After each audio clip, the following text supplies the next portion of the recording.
হে আল্লাহ, আমার আর কোনোদিন বড় লোকের বাড়িতে মেহমান বানায় পাঠাও না। মুসা ভাই খাচ্ছ না কেন? আর তোমাদের প্লেটে মাছ গোস্ত কোথায়? আরে আমরা তো আগে একবার খাইছি, মাছ মাংসও খাইছি। এই তুই চুপ করে খা। ভাবি তরকারিটা অনেক মজা হয়েছে। আমি তো রান্না করি নাই, সব বড় আপাই রান্না করছে। তাই অনেক মজা হয়েছে। ভাবছি বাড়ি গিয়ে কাজের বউটাকে বাদ দিয়ে দিব, তোমাকে ঢাকায় নিয়ে যাব। কাজের বউকে যে টাকা দেই তার চেয়ে বেশি টাকা তোমাকে দিব। চলবে না আপা?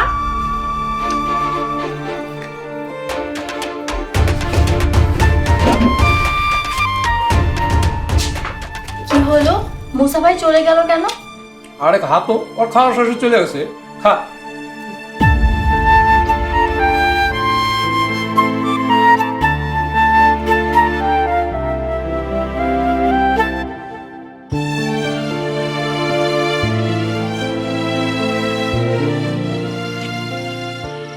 মুসা ভাই তুমি কি রাগ করে খাও নাই?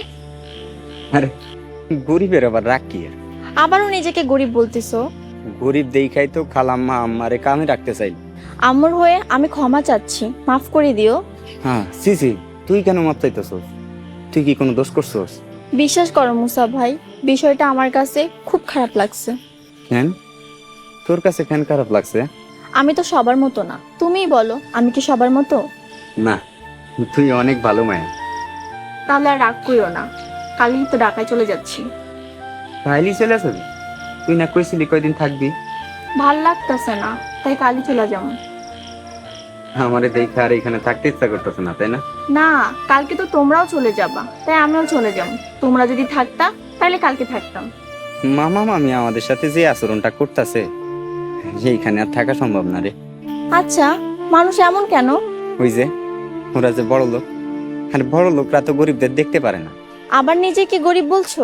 এই যা তো, যা গিয়া ঘুমা। তুমি ঘুমাবা না? হ, ঘুমাবো, কিন্তু জানি না কোন ঘরে থাকতে দিও। হয়তো কোনো ভাঙা ঘরেই থাকতে দিও। ভাঙা ঘরে? হ রে, গরিবরে তো মানুষ গরু ছাগলের মতো দেখে, জানোস না? এই অনেক রাত হইতেছে, যা তুই বাসায় যা।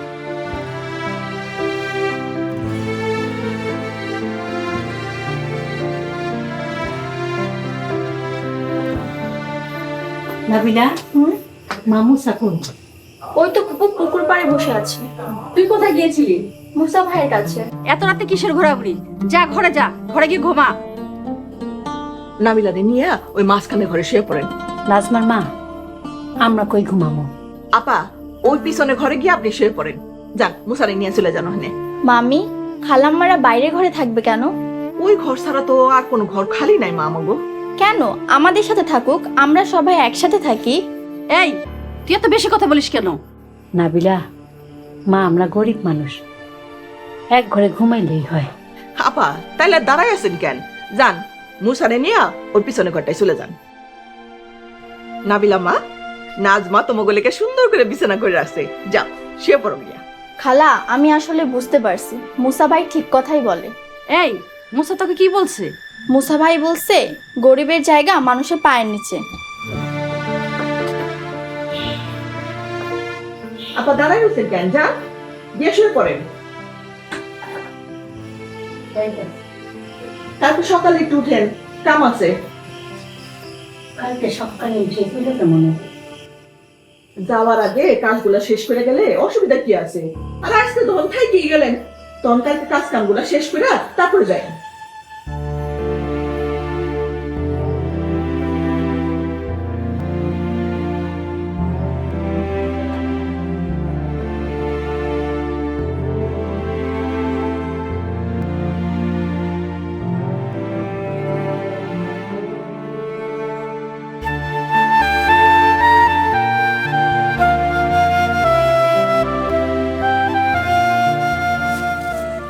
মুসা ভাইয়া, কি করো? কিছু না রে, একটু পরেই চলে যাম। কি হয়েছে, তোমার কি মন খারাপ? গরিবের তো মনই নেই, খারাপ কি হইবে? তোমার চোখে পানি কেন? কি হয়েছে ভাইয়া? ওই কিছু না তো। তুমি আমাকে বলতে পারো, আমি আর সবার মতো না। আরে একটু কষ্ট পাইছি, আমি জীবনে আর কারোর বাড়িতে বেড়াইতে যাবো না। বেড়াতে যাবা না মানে? কি হয়েছে? কে তোমাকে কষ্ট দিয়েছে? থাক, বাদ দে এগুলা। এগুলা আর আলোচনা করে লাভ আছে? মুসা ভাই, তুমি আমাকে বলতে পারো, আমি কিন্তু আর সবার মতো না। তুই আসলেই শুনবি? হ্যাঁ, আমি শুনবো, বলো। আচ্ছা তাইলে শুন।